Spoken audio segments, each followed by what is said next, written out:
Hi everybody. I almost feel like this video isn't meant to be made because I have been interrupted. I've tried to make this no less than 10 times today. So I did a video yesterday talking about my interview on BiggerPockets Money, and there I decided to take it down because it almost felt like it was a little bit too defensive.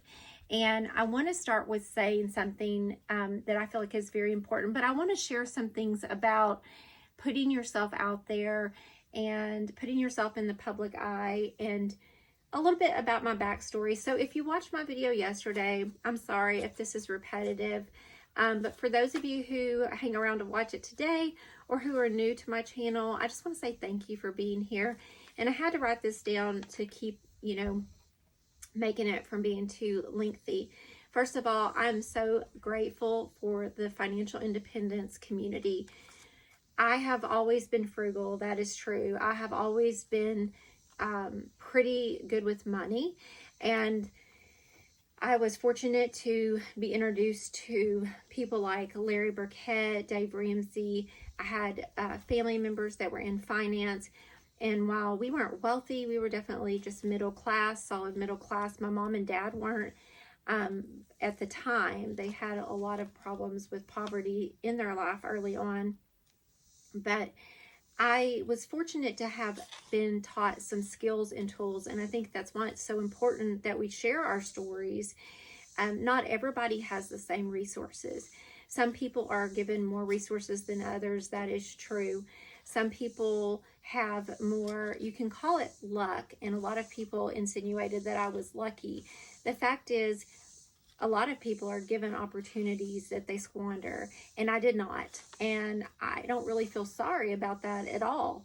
I made use of the opportunities that were given to me, and I worked really, really hard. And so I just want to kind of say that I am grateful for Scott and Mindy. I'm grateful for BiggerPockets Money, and I wouldn't change a thing about that. I, however, wasn't quite prepared for the interview the way I should have been. And it may have been a misunderstanding on my part. I had prepared more of the current details of my life, not the past. And so when it came time to ask some of those questions, what was hanging me up was that a lot of my story is very personal, and I didn't want to disparage anybody in my family or my ex-husband. And so I couldn't, and I still won't give the details on that because it doesn't matter. We all have hard things that happen to us, some worse than others. And I don't want to play the victim. And so I could sit here and tell you all the mistakes I made and all the hardships in my family, but the fact is I know that I worked hard. And I was telling my husband last night because I was really hurt by some of the comments. But first of all, I kind of understood because there were a lot of missing pieces to it. People were like, well, you had an inheritance. Yeah, I had an inheritance when I was 20, but the people who raised me, my grandparents, died when I was, I was 21 when they passed away. I was almost 22. They raised me, and they raised me for a reason. If you caught the story, you would kind of figure out that there's a reason that your grandparents raised you and not your parents. And I have a close relationship with my parents now, but I didn't always. And so when my grandparents died, I was 21 years old. I had just lost the people who raised me. I didn't have a lot of support. And so they left me I inherited a little bit of money on the front end. I remember it was enough to pay my mom her portion of the equity for the house. My grandparents had a mortgage on this house. They had just moved there. They had intended to pay it off, and they didn't. And most of that money went to my mom. And so I paid my mom $7,000 down payment to buy the house. And I was fortunate. I didn't have a huge mortgage, but I was able to take over the mortgage. So I'm 21. I've got a house with a mortgage, a new baby. I'm in college. My husband's in college. We're pretty broke. I'm making $17,000 a year. He's not making hardly that. We weren't making, I think we made like $24,000 that year. So even though we had that little bit of inheritance, it was paid out over 4 years between $12,000 and $14,000 a year. And we were still going to school, and we had our 3 little boys by the time I was 26. So we did not have a lot of financial literacy. More was caught for me than taught. I was pretty self-educated as far as reading Larry Burkett, the Tightwad Gazette, things like that. So yes, I had an inheritance. It wasn't that much. It was less than a lot of people get for school loans. So I was fortunate that I did have a little bit of school loans when I got out of college, but I ended up getting an associate's degree in early childhood education and a liberal studies degree, both 2-year degrees and a technical degree. So I didn't have a job that paid a lot. I cleaned houses most of my 20s, and I worked at a preschool, and my ex-husband was in college until he was 30, at which time he and I had never made more than $30,000 with 3 kids. We did adopt our daughter. My ex-husband and I had a very tumultuous marriage, but there was a period of time where things got better, and we adopted our daughter out of foster care. And after that, things got worse again. All the stress was very hard on us. When we divorced, when I was 40, I had worked part-time. I'd been a stay-at-home mom, working part-time teaching yoga. I had just started my yoga school, and it wasn't extremely profitable. I had no idea. So some other people said, well, she had a business. I had just started the yoga school. It had made $14,000. I had not spent any of that money.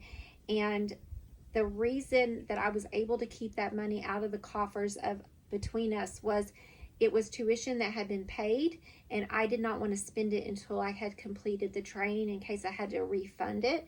So my ex-husband, I will say, this was a spender, and we were never able to keep any of the money that we had. And so I was able to separate that out. So I knew that I had that. I chose to leave him for very valid reasons. And I got to the point where I would rather live in a ditch than to keep going through what I was going through.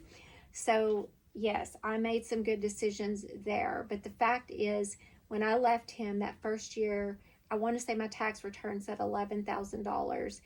And me and all the kids were on Medicaid. We qualified for free breakfast and lunch, which I had to make them eat at school because I couldn't afford much more than that. That first year, we lived on a lot of scrambled eggs and peanut butter and jelly. We worked really hard. I worked really hard, and I did build that business up by working. I worked and I worked and I worked. And I had some nights where, to be quite truthful, I wasn't suicidal, but I wasn't far from it. It was hard. It was so hard. I was depressed. The 20 years of my marriage, I had been on antidepressants to deal with all the stress. I had gotten off of them within a few months of kicking my ex-husband out of the house. And it was very hard raising those 4 teenagers by myself. They would at times move in and out with their father and come home and go back. And I ended up taking in one of their friends as well who needed a place to live. So I just wanted to say, for those of you who watched the interview, there may have been some holes in my story that I couldn't quite fill, and I don't even really feel like I need to go into more detail than that. But to say, at the end of the day, after I had some time to think about it, I was feeling really defensive and really hurt, but also very grateful for the people who were so supportive and kind. That just means so much to me because, you know, in life, there are people who do not have resources, and they have it very tough, and it is harder for them. But that does not take away from the people who have resources and use them wisely. So we need to honor that, because someone might see me and see themselves in me, where someone else might see me and they can't relate to me at all. A 30-year-old male is probably not going to relate to me the way another 50-year-old female who was married with kids and her husband was the breadwinner and they get divorced and she has to start over, that person's going to relate to me a lot better. And so I just want to say, thank you for watching. Thank you for your support. And to those out there that were negative, you know, we don't always know all the details behind someone's stories. Again, we're seeing the social media, the Instagram highlight reel. We're not seeing the tears and the hard work that people go through. So if you're going through a hard time and you're having to start over, I just want to encourage you to take it one day at a time and to keep on going, that things can and do get better. I appreciate you. Thank you so much. Bye-bye.